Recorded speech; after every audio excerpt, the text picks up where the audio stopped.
Кыргыз Республикасынын президенттигине талапкер Садыр Нуркожоевич Жапаровго берилет. Рахмат.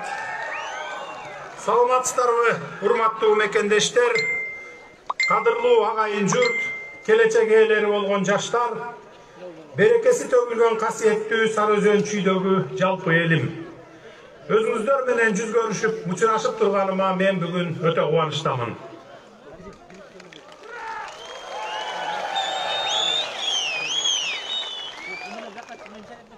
Сары Өзөн чүй ата-бабалардан калган ыйык өрөөн. Чүйдү 40 уруу Кыргыз элине кучагын жайган, улутту уруудан, коктусунан коомду өйдө койгон, элибизди, жерибизди бириктирген алтын өзөн деп атасак болот. 1926 жылы түзүлгөн Чүй облусу дайыма өлкөбүздүн өнүгүү жолунда көч баштап келатат. Облуста алгачкы тегирмендер, жыгаш иштеткен, май чыгарган, сыра бышырган ишканалар пайда болгон. Анын артынан фабрикалар, чакан гидростанциялар, кийин кам заводу жана башка ишканалар курулган. Сары Өзөндүн калкы өлкөдө биринчилерден сабатын ачып, алгачкы билим жана маданий очоктор пайда болгон жер. Кыргызстандын бардык дуандарынан жаштар билим артынан чүйгө агылып, бара-бара көп улуттуу өлкөбүздүн саясий, экономикалык, маданий ордосуна айланган. Берекелүү Сары Өзөнүн бүгүн да көп улуттуу калкыбыздын мекени. Бир туугандыктын, достуктун бейиш төрү. Сары Өзөндө молчулук болсо, өлкөдө токчулук болот дегендей, Чүй боору өлкөбүздүн бардык аймактарынан экономикалык, миграциялык, транспорт агымдары келип жаткан Кыргыз элинин уюткусу, ырыс кут конгон борбору болуп саналат. Көп тармактардан өнүгүү деңгээли боюнча Чүй облусу республикадагы эң алдыңкы регион. Урматтуу калайык калкым, касиеттүү Сары Өзөн чүйдүн Сокулук, Москва, Жайыл жана Панфилов райондорунун, ошондой эле Кара-Балта шаарынын тургундары эми сиздердин райондордогу көп жылдардан бери чечилбей келе жаткан көйгөйлөргө, маселелерге да токтоло кетейин.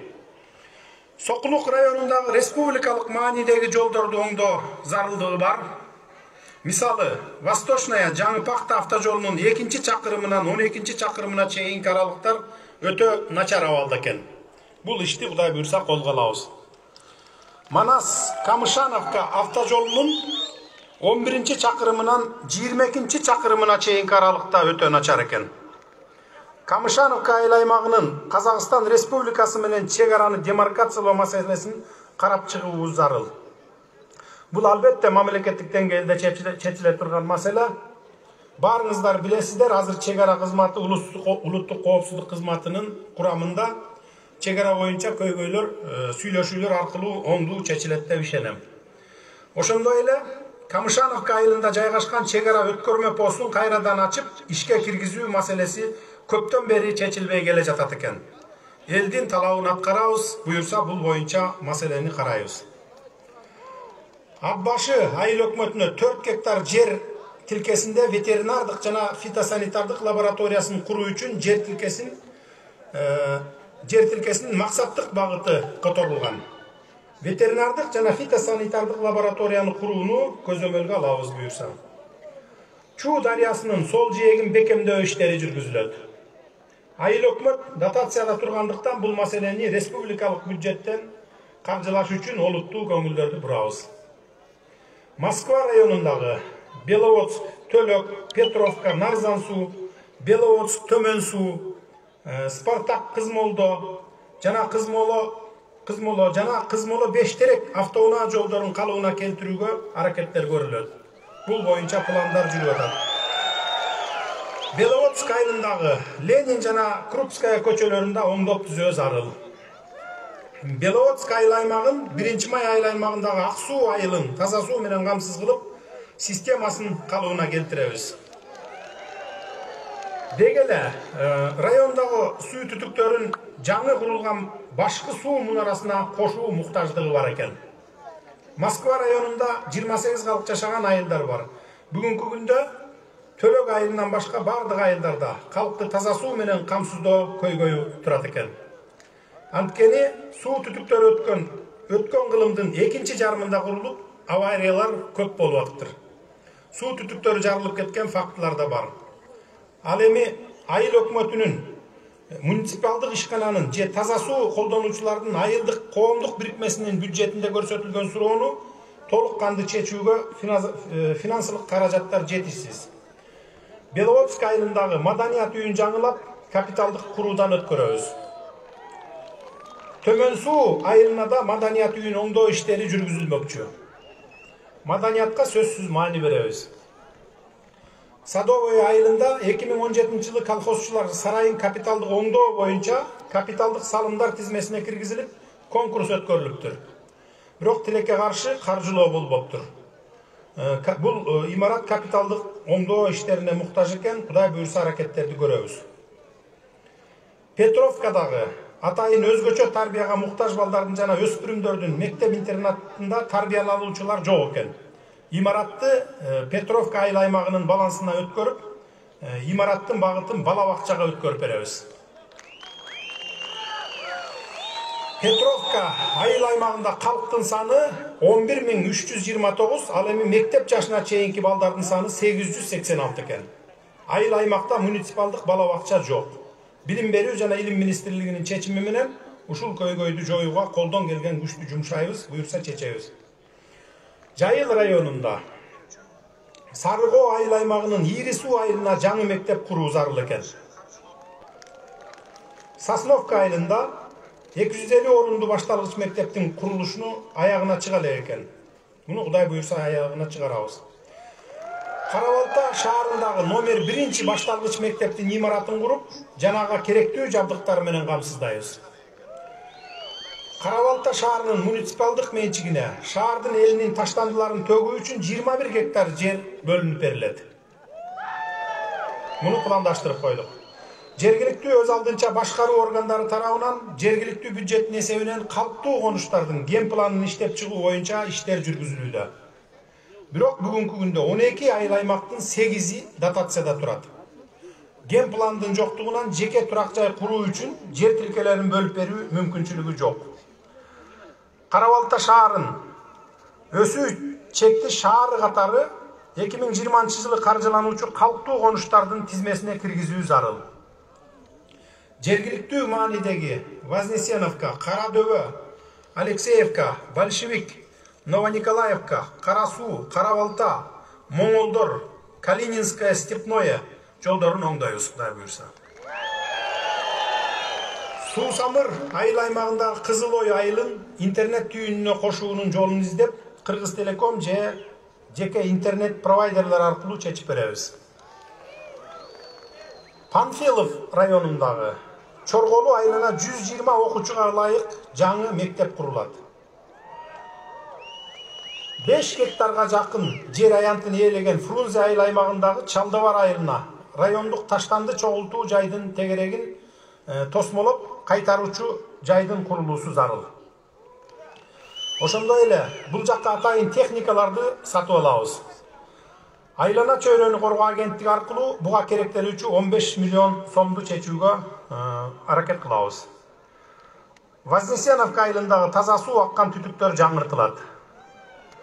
Панфилов райондук маданият үйүн куруу үчүн мүмкүнчүлүк табылат, Кудай буйрса аны курабыз. Кайыңды шаарында тазалоочу курулмаларын жаңыртуу жана жылуулук берүүчү борбор куруу муктаждыктары бар. Бул үчүн республикалык жана жергиликтүү бюджеттен 60 миллион сом караштырабыз. Эркинсай айылына 50 орундук бала бакча куруу маселеси чыгууда. Ал эми Ортарык айылына БСР курулмакчы. Панфилов районундагы Орто айыл өкмөтүнө караштуу Телман, Букара жана Кумарык айылдарында да бир топ көйгөйлөр бар.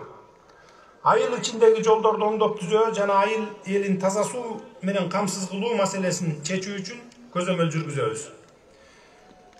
Мектептердеги жылуулуктар начар экен, окуулар кышкысын кыйын абалда билим алышууда, окуучулар Бул жагын сөзсүз көзөмөлгө алабыз. Кудай буйрса эмдиги жылдан баштап. Ал эми ушул аталган Тельман, Букара жана Кумарык айылдарында маданият очогу, клуб дегендер жок экен. Элибизди руханий байлуулуктарга сугарган маданий мекеме сөзсүз керек. Маданият үйлөрүн курууга сөзсүз көңүл бурабыз. Муну катуу көзөмөлгө алабыз. Казакстан менен Кыргызстандын чек арасында жайгашкан Ашмара дарыясынын сугат суусу Советтер Союзу маалында Казакстан тарапка 68%, Кыргызстан тарапка 32% болуп бөлүнүп калган экен. Казакстан менен Кыргызстандын ортосундагы келишимди кайра карап чыгып, 50-50 пропорциясында чечүү маселеси чыгууда. Бөлүштүргүч Казакстан тарапка орнотулуп, бөлүнгөн суунун көлөмү белгисиз экен.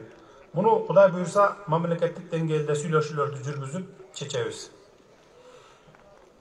Кара Балта шаарынын азыркы талапка ылайык көрктөндүрүү жана жашылдандыруу шаар тургундарын жашоосу үчүн ыңгайлуу шарттарды түзүү мезгили келди. Шопоков шаарынын да өнүгүшү үчүн чечкиндүү аракеттер жасалат. Урматтуу мекендештер, Чүй облусунун кадырман калкы, урматтуу жаштар, Алтын өрөөндүн ар бир тургуну Чүй облусунун тарыхына, анын өнүгүшүнө кошкон салымы үчүн сыймыктан алат. Анткени баарына текши жана калыс койну кенен Сары Өзөн бүгүн көп улуттуу калкыбыздын мекени. Бир туугандыктын, достуктун бейиштөрү десек болот. Биз баарыбыз кыргызстандыкпыз. Өлкө тагдыры үчүн ар бирибиз жоопкербиз. Күн сайын ак эмгегибиз менен балдарыбыздын жана Кыргызстандыбыздын жаркын келечегине жол салалы. Ошондо Кыргызстан өнүгөт. Ошондо кыргыз мамлекетибиздин пайдубалы бекем болот, түбөлүгү түз болот. 2021-жылдын 10 январында кыргызстандыктар мамлекет башчысын эле эмес, өлкөбүз мындан ары карай өнүгө турган жолду да тандашы керек. Элибиз көп жылдар бою жакырчылыктан, мамлекеттик башкаруунун адилетсиздигинен, саясий тирешүүлөрдөн, бийликтин жоопкерчиликсиздигинен запкы тартты. Бүгүн бизде келечекти куруу үчүн туура жолду тандап алуу мүмкүнчүлүгүбүз бар. Эгерде абалды азыр тартипке салбасак, кризистен чыга албасак, анда баарынан кол жууп калабыз. Биз бийликтин жоопкерчиликсиздигин жоёбуз. Биз саясий тирешүүлөрдү жоёбуз. Биз адилетсиздикти жоёбуз. Кудай буйрса, биз жакырчылыкты жоёбуз.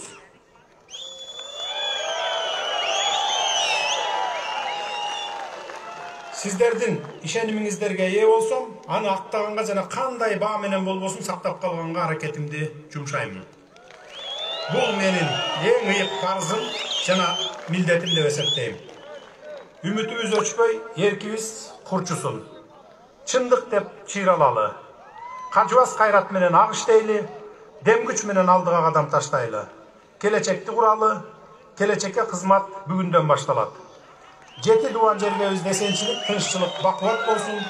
Көңүл бурганыңыздар үчүн терең ыраазычылык билдирем.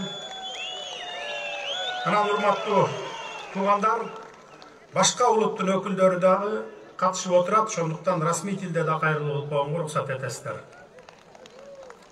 Уважаемые соотечественники, рад видеть вас. Спасибо, что пришли на встречу со мной.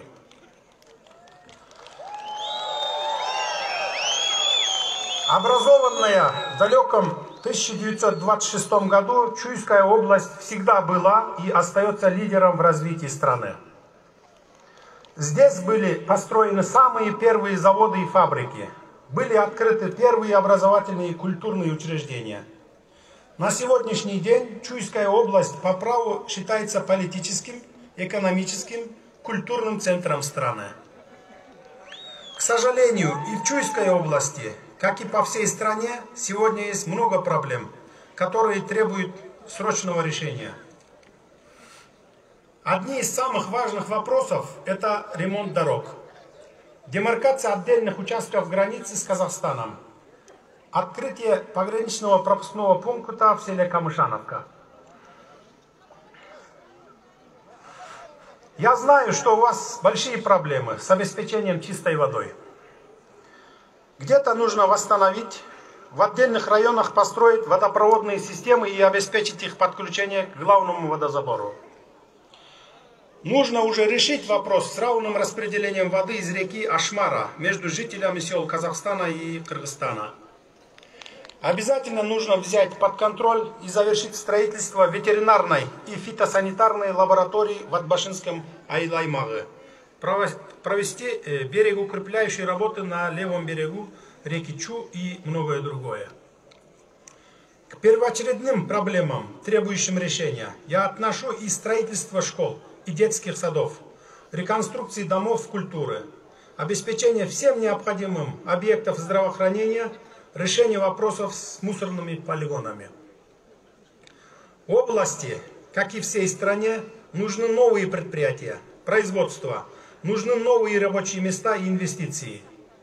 И, заверяю, все это можно решить и сделать. Все проблемы можно решить только тогда, когда в стране наступит политическая стабильность. В первую очередь нужно стабилизировать политическую ситуацию, запустить системные преобразования государственной системы управления, а потом вплотную серьезно заняться экономикой и социальными проектами. Залог нашего экономического развития – это политическая стабильность, профессиональные кадры и прозрачные процессы. Сколько написано программ по экономическому возрождению, сколько принято законов и запущено реформ. Все эти годы велись бесконечные разговоры и давались обещания о борьбе с коррупцией. Мы должны не с коррупцией бороться, а устранить схемы, которые делают ее возможной. Нужно легализовать и обратить в доход государства все обходные пути, которыми до сих пор пользовались коррупционеры. А за счет цифровизации, которой мы обязательно должны охватить все государства, синхронизировать во всех государственных предприятиях, министерствах и ведомствах, сделать и оставшиеся коррупционные инструменты недееспособными. Приведу один лишь пример, что это можно сделать. Уходя на выборы, я поручил премьер-министру заняться таможенными схемами, которые используются коррупционерами.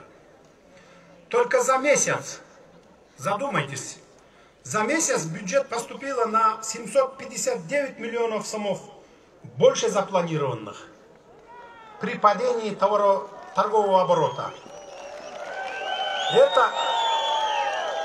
Это результат и контроля ответственности, профессионального подхода и, конечно же, запуска современных цифровых инструментов, исключающих контакты между чиновниками и бизнесменами.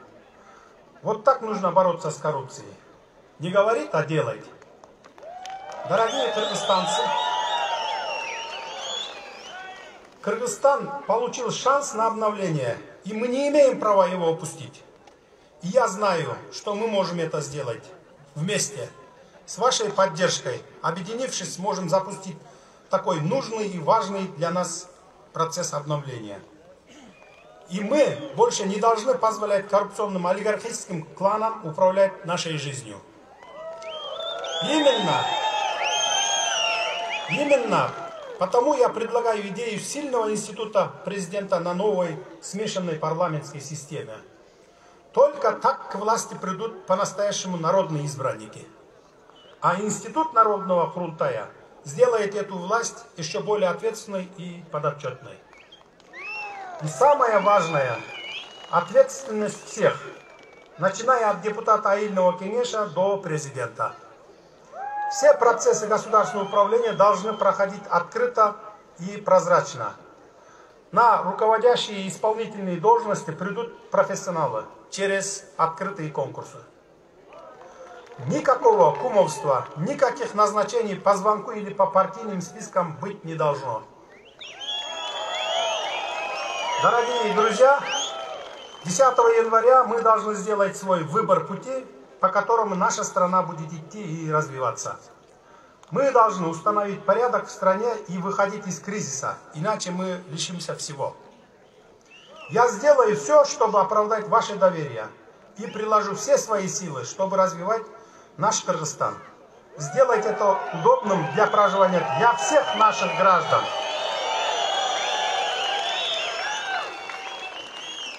Спасибо за внимание. Теперь переходим к вопрос-ответам.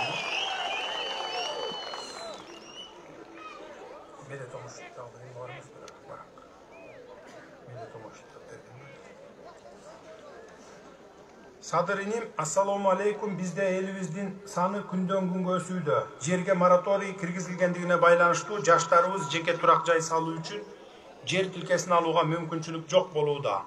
Жаштарга үй салуу үчүн жер маселесин чечип берсеңиз жакшы болмок дейт.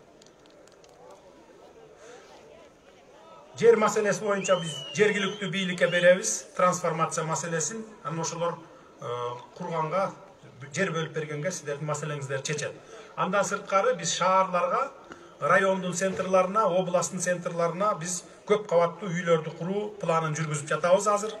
Мэрияңардан биз жер сурайбыз, көп кабаттуу үйлөрдү салабыз. Ылайыктуу жер берсе биз салып беребиз. Урматтуу Садыр Нуркожоевич, билим берүү сферасында кандай реформаларды кыласыңар? Алтынкүл Карабалаева, Карабалта шаарынын тургуну. Билим берүү эмес, бардык тармактарда реформа жүрөт. Бардык тармактарда ошол конституция кабыл алынса, андан кийин конституцияга ылайыктап бардык мыйзамдарды жаңыртабыз. Жаңы мыйзамдар кабыл алынат. Бардык тармактарда реформалар жүрөт. Анын ичинен ошо билим берүү системасына көбүрөөк көңүлдү бурабыз. Реформа болот сөзсүз. Кош келипсиз, Садыр мырза. Мамлекетибизде совет доорунан мураска калган канча деген ири ишканаларыбыздын көбү токтоп турат. Сизден өтүнүч, ушул ишканаларды кайра жандандырып, дагы жаңы ишканаларды курсак, биздин четте иштеп жүргөн жарандарыбыз мекенине кайтып келишер эле. Президент болуп калсаңыз, ушул маселени колго алсаңыз. Назарбек Жакупов, Карабалта шаарынан болом дейт. Сөзсүз колго алабыз. Кудай буйруп силер шайлап берсеңиздер, биз өтсөк, бүт завод-фабрикаларды республика боюнча ревизияга алдырабыз. Кайсынысын өзүбүздүн күчүбүз менен иштете алабыз, пайдасы көбүрөөк болот, аны өзүбүз иштетебиз. Кайсынысын күчүбүз жетпесе, аны инвесторлордун жардамы менен 50-50 менен иштетебиз.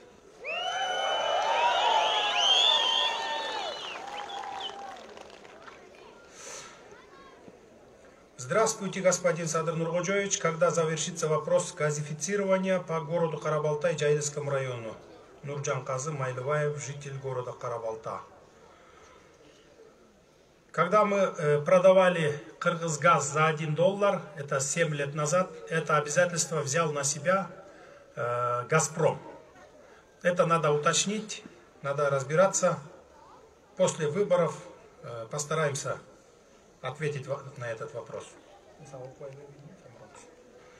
Садыр мырза, саламатсызбы? Өндүрүштү жандандыруу боюнча кандай иш-чаралар болот? Завод, фабрикалар болсо, чет элге жаштар кыйналып чыкпайт эле, жана жергиликтүү налог соцпакеттер көбөймөк дейт.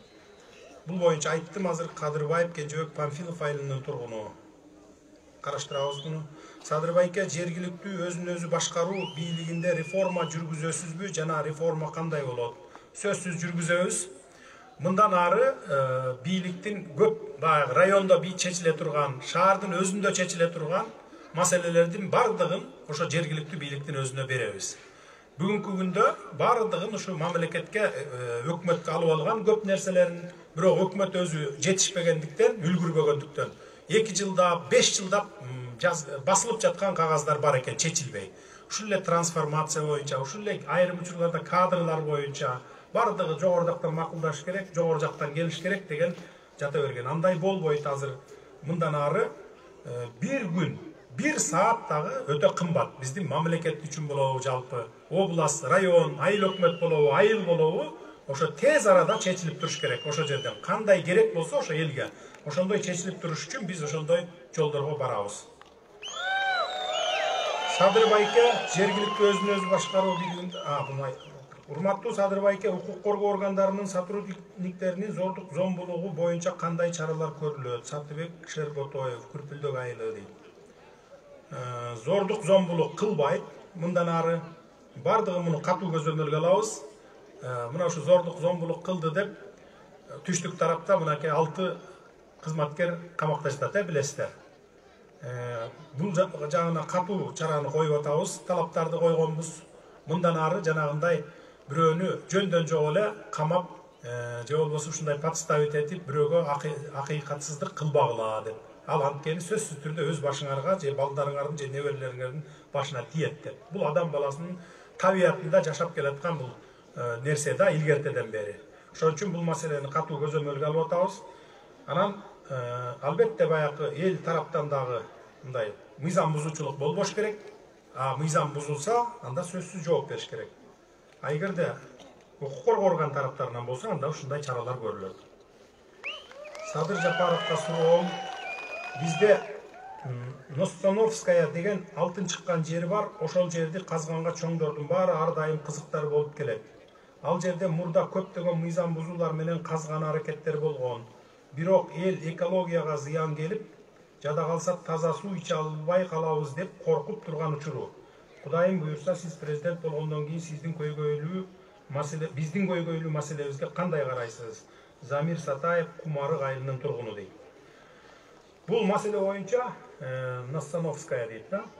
Мейли кандай гана алтын кен чыккан, күмүш кен чыккан жер болбосун, каздырбагыла мындан ары. Анткени мораторий бар. Мен мораторий жарыялап кол коюп салганмын.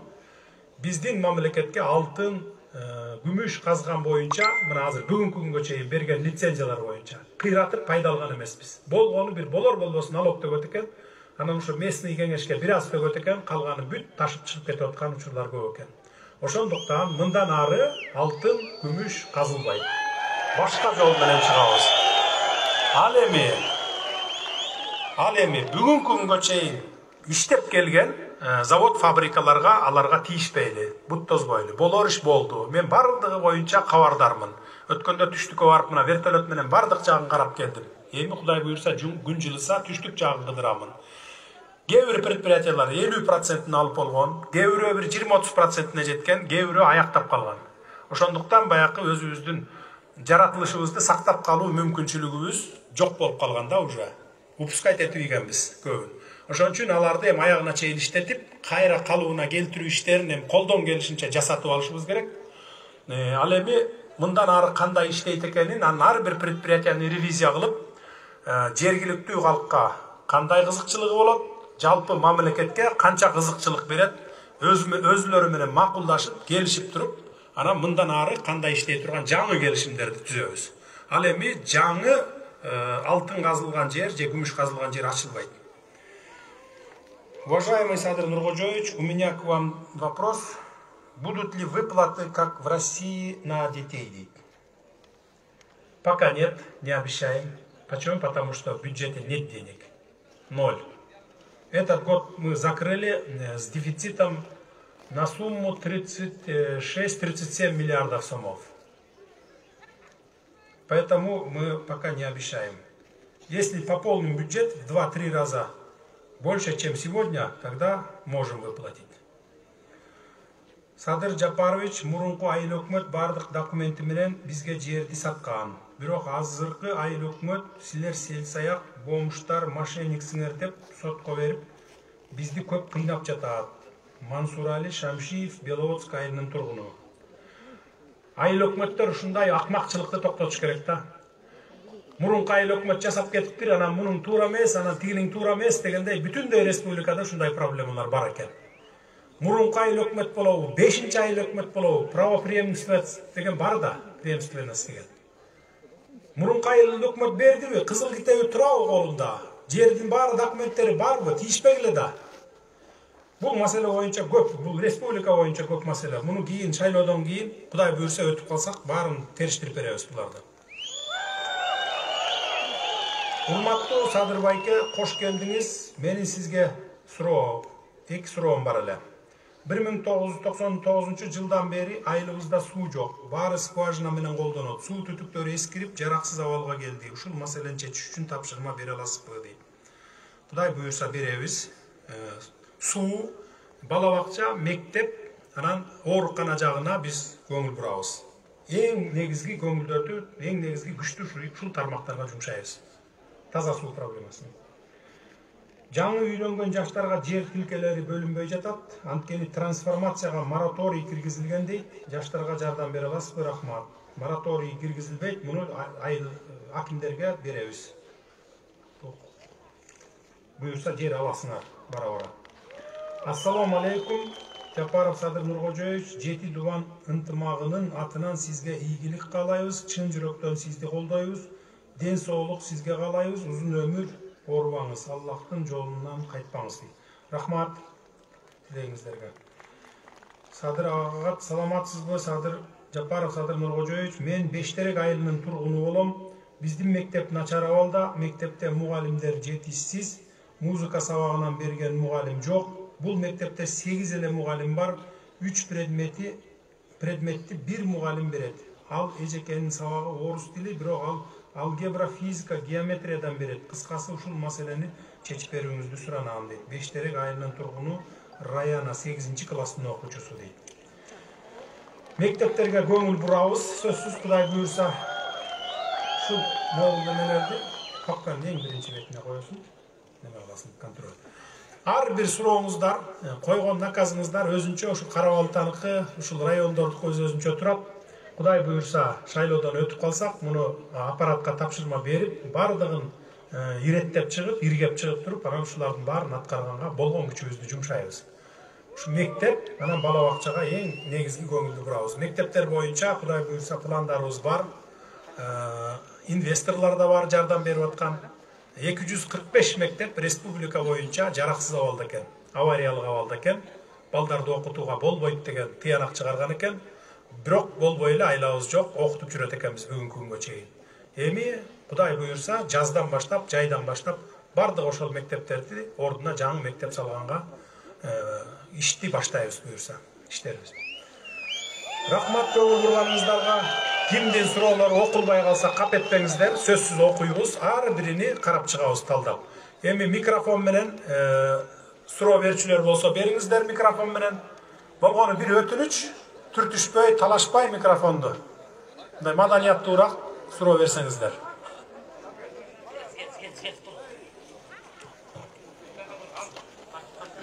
Ассаламу алейкум ва рахматуллахи ва баракатуху. Кешкілі мақталар Аллаға olsun, пайғамбарымызға салам салаваттар болсын. Ушу бізге жоқтан бар қылып жаратқан Аллаға шүкір болсын. Ушу 1000 жылда мына манасасыз жаратқан ошондой бина Садыр Нуркожоевди дагы ошо 1000 жылдан кийин бизге ушундай адилеттүү эл үчүн мээнет кылган, ушу бизге жакшы İnsanı yaratıp verip jatanlar Allah'a şükür, çeksiz maqtalar olsun. O Allah'ım, uşu Sadır Japarov'tun uzun ömür verip, ömrüne bereket ver. Ardayım özün tüz yoluna salıp hidayet etkin.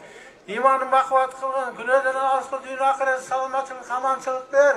Böyle acelden, böyle oruçtan, arganda, asmandan, yerden gele turan balaya afatlardan, Oru sırkalardan, koronavirüsten, jana başkalardan özün saktagın, özgeçe düşmanlardan, jana başka köre albaganlardan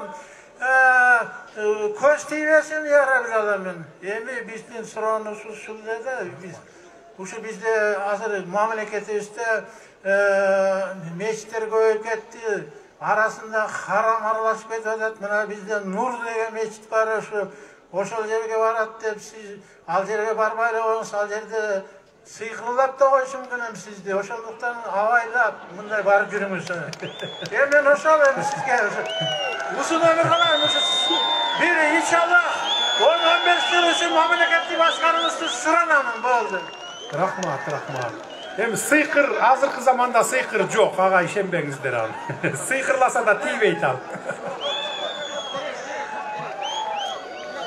Assalamu alaikum. Sadır Bey kандай? Алейкум ассалам. Мен енеңіз Қайрат Медетбаев. Таныдыңыз ба? Айтыңыз суроо. Ишиңиз ийгиликтүү болсун. Рахмат. Мен жаныңыздамын Садыр бай. Рахмат.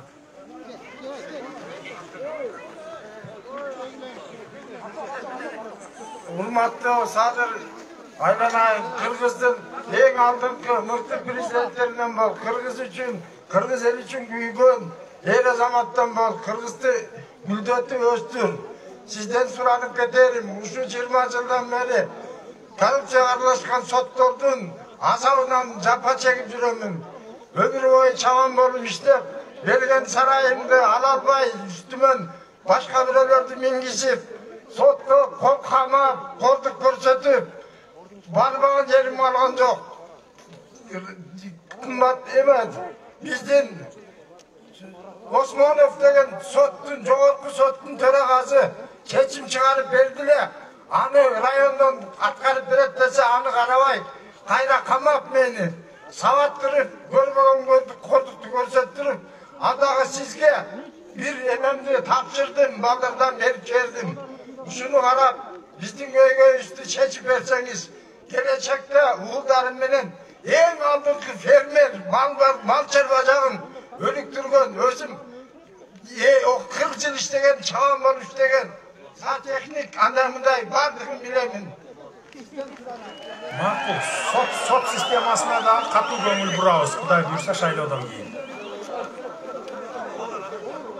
Урматтуу Садыр энем, биздин эл менен жолугушканга келгениңе чоң рахмат. Мен өзүңүздүн колуңузга атайын папканы даяндап туруп бердим. Ошол папканы өзүңүз менен ала кетсеңиз, кийин сиздин приемуңузга барам мен ошол папка үчүн. Жообун ошондо алам сизге. Сизге ак жол, аман болуңуз, бөөдө кырсыктан тышкары болуңуз. Макул, рахмат.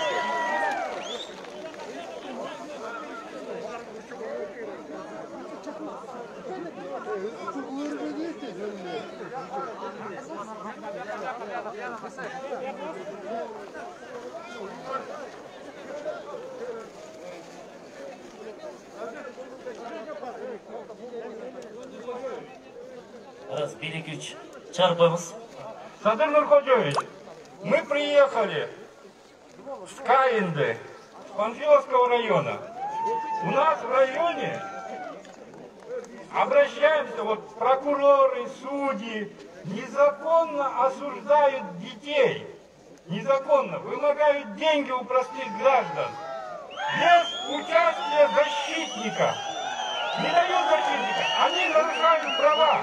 Они приступают к закону, эти судьи, эти прокуроры.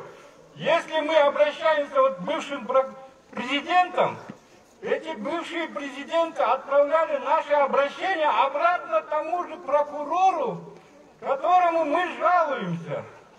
Вот, Понятно. Погадаев не за что сидит. Вот Бибасунова убили сына. Вот, по надуманным обвинениям. Если у тебя есть корова, сразу дело возбуждают.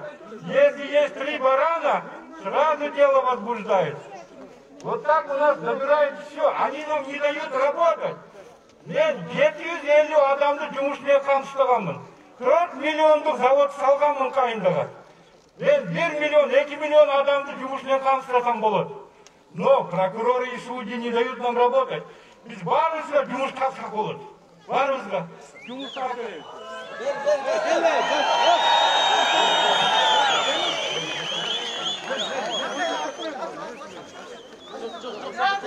Садыр Жапаров, вы знаете, я вам отдала документы. У меня муж инвалид первой группы, без ног, без ничего. Я в 2008 году мне дали участок, но я отказалась от него. Я жила на территории почтового, но мне не дали нигде. Я говорю, отдайте тогда мой назад участок, и никто мне его не отдает. Отказ пришел. У вас есть двухкомнатная квартира, у меня в общежитии, где крыша течет, никаких условий нету. Хорошо, я ваше заявление посмотрю. У меня вот папка.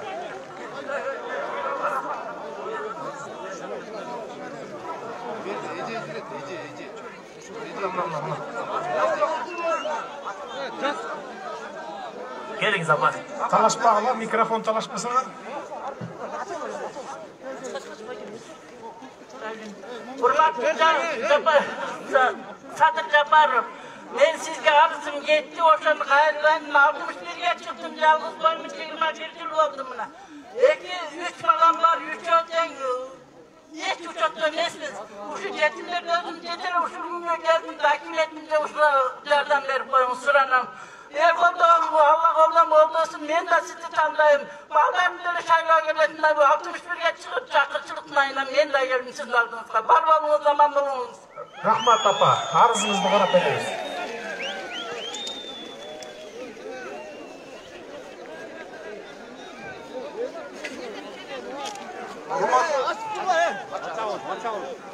Hurmatlı elder, salam aleykum. Sadır Mırza, salam aleykum. Salam aleykum. Sizin programmanızды tanışıp, okup çıktık. En tuğra. Andan başka dağı mana sizben joluşup, yüz görüşüp atabız. Oşoğunuz kanağı bizge gelip şu yerge, bizni aldığımızga gelip verengizge çok rahmat. Bizden bunday joluşup murun borgan emes. Murunku prezidentlerdi чиновниктер, koşamatçılar saylagan. Sizde olsa, bizge okşoğun karapayım el, koldup, sizde prezidentke saylağı atabız. Rahmat. Endi Kuday güç kuvvet versin sizlerge. Bizden bir şu göygöylü meselemiz var. Bundan burun bizden жақсы bir ipodromumuz var da Karabaltada. Anı Bakiyev'in uağında keyin Atambayev'in jardamı bilen Kıtay savatına ötüp ketip el ipodromu çok kaldı. Buzulup ketken. Oşondan beri 5 premier ministrge 2 prezidentke kayrılıp mına şu жерге Atambayev kelgende özüne sıra bergenbiz. Maqul sal bereriz dep dagile söz türünde kalıp. Bizden yaşlılar arkaysı saydın içinde ulak tartıp travmaga düşüp atышат. Oşo dokumentlerin bari dayar. Özü sürkap. Oşo ipodrom sala turgan yer. Mallardan berip жибериңиz мага. Ipodrom sala turgan yer. Azыр свалкага айланып баратат.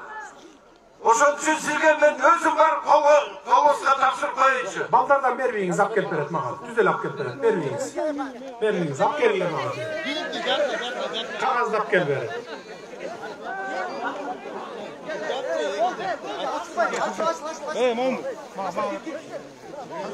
Hurmatlı Sadır Nurhojoviç, men Jayır rayonunun Krasnovodstochka aeroportdan kelip atабыз bu yerде. Биздин 20 жылдан ашык чечилбеген немебиз бар. Глава аэропорту Алыбаев, жашап белгилеп койсоңуз, 20 жылдан бери табырлары коюп, коррупцияны аябай өстүрүп, жыл сайын аэропорттун 10 миллион сомго кеме кылат, киреше кылбайт аэропортуна. Жалаң тууган дос, иниси, анан кийин ошо Сарпашевдин 5 гектар бер жактан эс алат.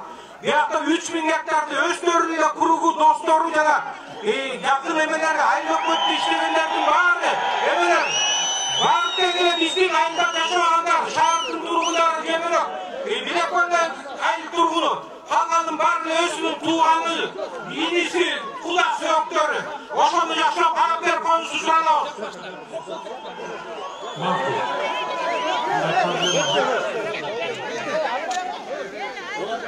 Барған жерде biraz тәртіп бұзылса, başka жерге барғаны арқасыз болуыз. Ошондон тәртіп сақтап бериңиздер. Саламатсызбы, Садыр Нурхожоевич. Саламатсызбы. Мен сизге ушу жаңы жылыңызда жакшылыктарды эле каалайм. Биздин президент сиз болуңуз, эл тандаган президент болуңуз. Элдин үмүтүн актаңыз. Жок, кайрылган. Анан мен кат бердим, ошону обязательно окуп коюңузчу. Макул.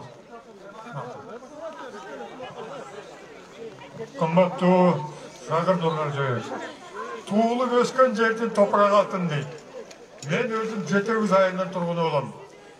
Жетегүз курортуна барган сайын көзүмөн жаш чыгат. Анткени топыракты мал сарайга айланып баратат. Ошондой эле Ысык Ата, Жыргалаң, Воронцовка курортторунун баарынын кейпи кетти. Бул менин биринчи суроом. Экинчи суроом болсо 5 жылдан бeri мен аракет кылып келатам. Кыргызстанды кантип жашылдандырыш керек? Кандай эмгек иштеңирсек болот деп мен президенттердин баарына кат жазып кайрылдым. Бирөөнөн да жооп алган жокмун. Эгер мүмкүнчүлүгүңүз болсо, президент болгондон кийин мени 1 саатка кабыл алсаңыз жакшы болот. Макул.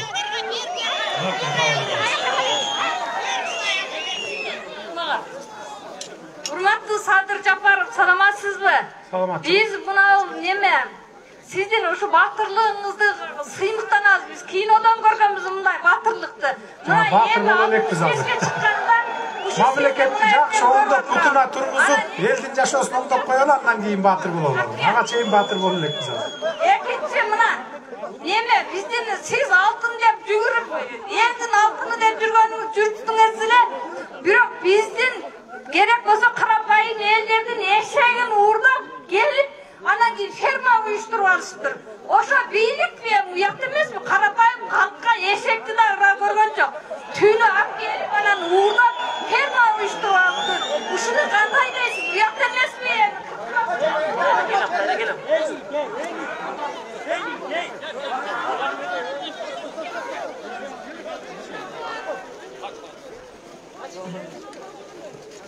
Urmatlı Sadır Nurgulevich, sağolsiz be. Саламатсың. Men mayıptar qo'mning төрайымы болуп иштейм. Men mayıptarga жумуш ордун, көп ордун кылып атам.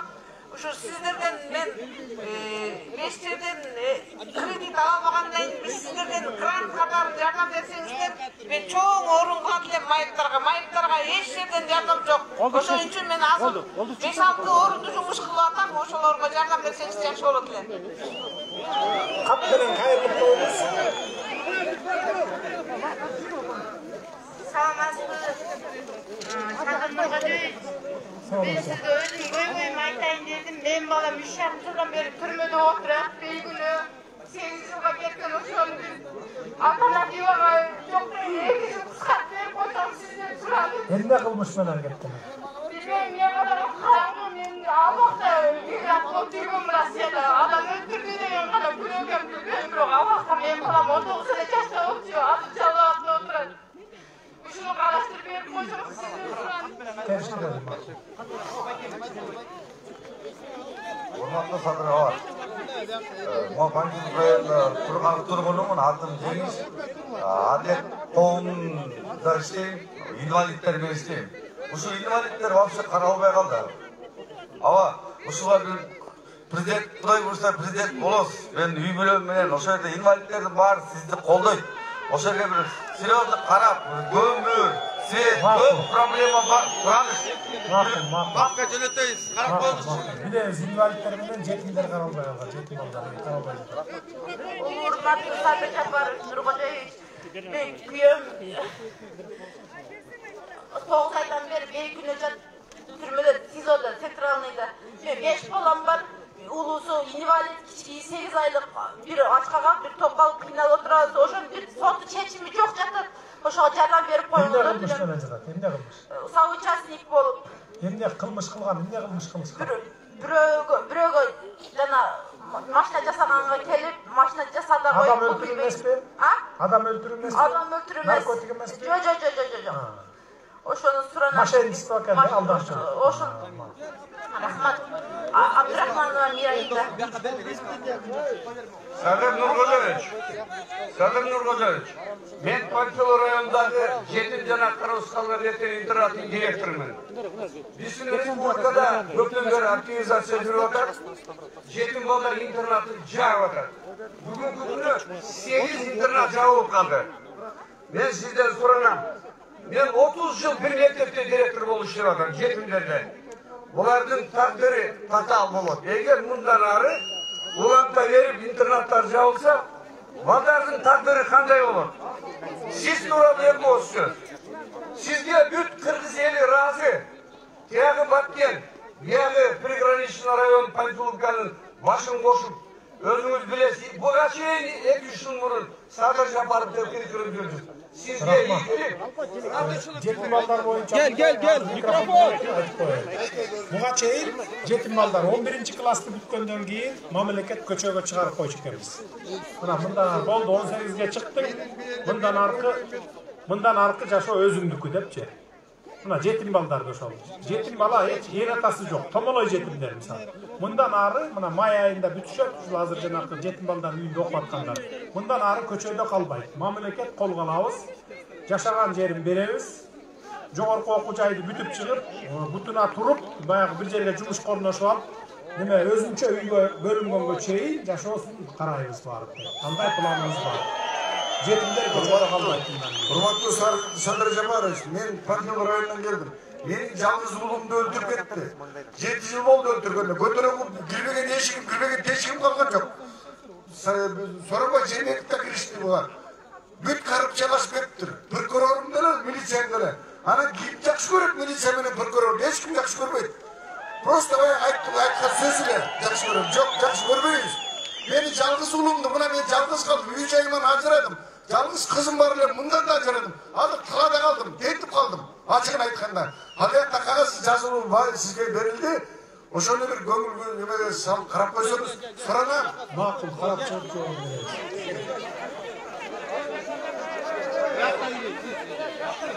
Айленай, Садыр, bir çeti bana, bir çetinim bulasın. Заранее құттықтап қояйын, ақы президент боласың. Меня интуиция редко подводила. Анан бар, мен айтайын деген көп өйтім бар, айтып қойдым. Өзіңді айттың, елді айтыда деп. Көп сөз албайын ем, елдің ұшып кетті елдің бары. Мен айтайын деген, емен тіге 5000 пенсияға мен жашайын бі? Ет жебей, жұмыртқа май жебей. Анан, şu пенсияны қараштырсам секет болайын. Анан кейін еме, дағы айтарым. Мынау базарда эмелердин пользоваться этим случаем на горе люди наживаются. Это пандемия нам уже надоела. Но этим нельзя же пользоваться.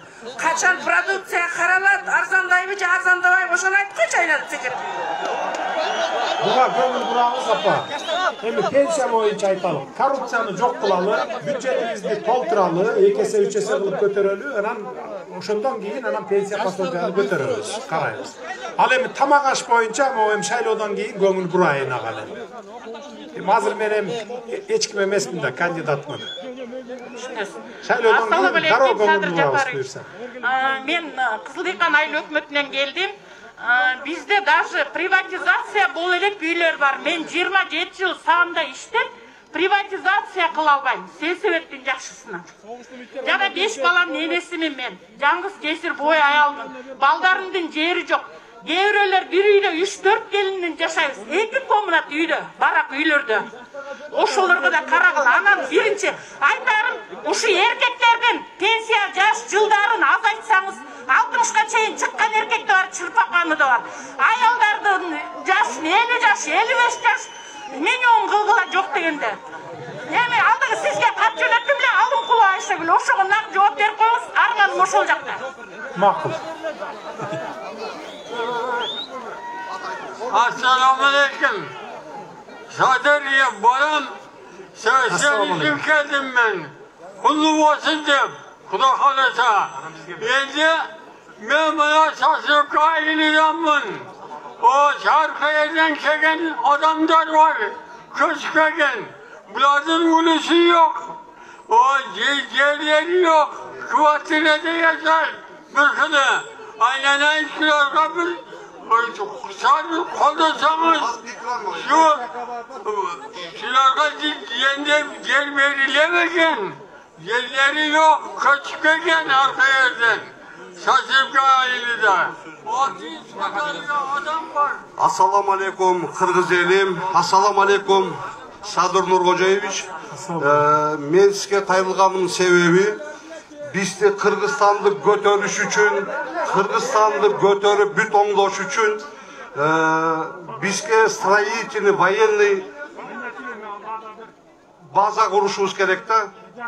Жаштарды алып келип, ошол жерде жаштар жолдордон догонго, асфальт заводдон догонго, ошол жерден брусчатка чыгарганга, ошол жерден лоток чыгарганга, өзүнүн подсобный хозяйствосу болсо, ошондо биздин мамлекетибиз 5 жылдын ичинде бүт многоэтажный үйлөр курулуп, жолдор оңдолуп, бүт барып 5 жылдын ичинде гүл болот да. Ошого Садыр Нуркожоевич биз сизге жөнөттүк, ошондо бир сыйра карап, бизге ошону алдыга жылдырганга биз жардам берсек сизге. Аракет кылабыз, ойлонолу. Рахмат туғандар, мына күндүн суугуна карабастан ата сиздерге убакыт болуп келген Кыргыз Республикасына президенттигине талапкер болгон Садыр Нуркожоевичке бир ыраазычылык алган чаап коюңуздар келиңиздер туғандар. Садыр Нуркожоевичтин колдоочулары бар бекен? Анда эмесе туғандар, келиңиздер, бата менен элге көрөт, жамгыр менен жерге өрөт дейт. О минде алакан жайып туғандар, жакшынакай кылып тосуп алдык. Мына ушундай жакшынакай кылып эми узатып алуу үчүн ак батабызды берели. Ардактуу Аманов Хажы Ахмат ата, келиңиз. Омин деп алакан жайсаңыздар, ардактуу мусулман бир туғандар, омин. Я Аллага тоба кылалы, Аллага шүгүрчүлүк кылалы. Урматтуу калайык.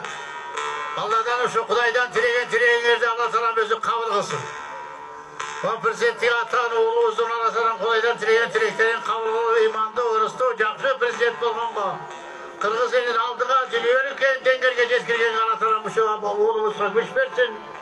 Allah sana bu kol jayıp turgan pendelerdin bardın Kudaydan tileğinler kabul bolsun. Amin. Amin. Allahu Ekber.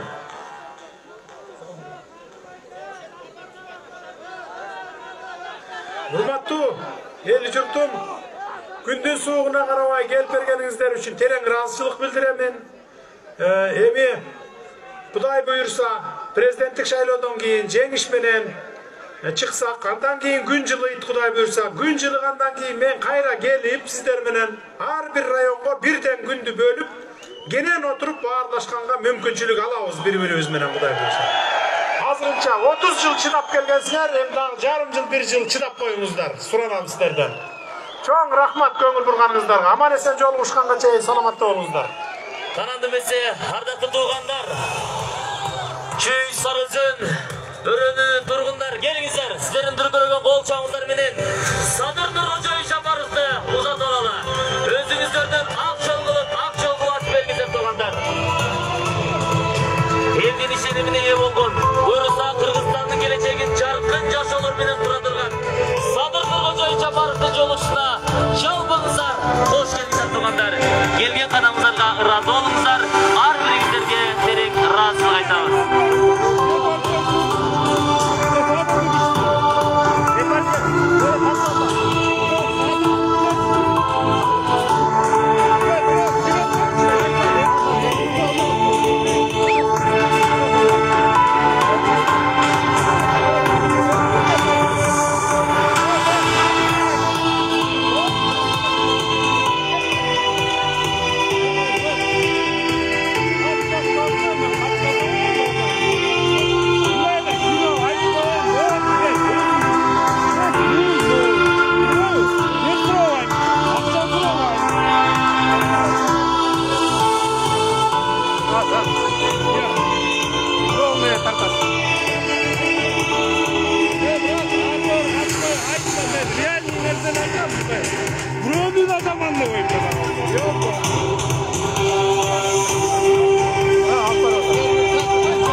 Карабалта шаарынын шайыр апалары көрөт атпайбы?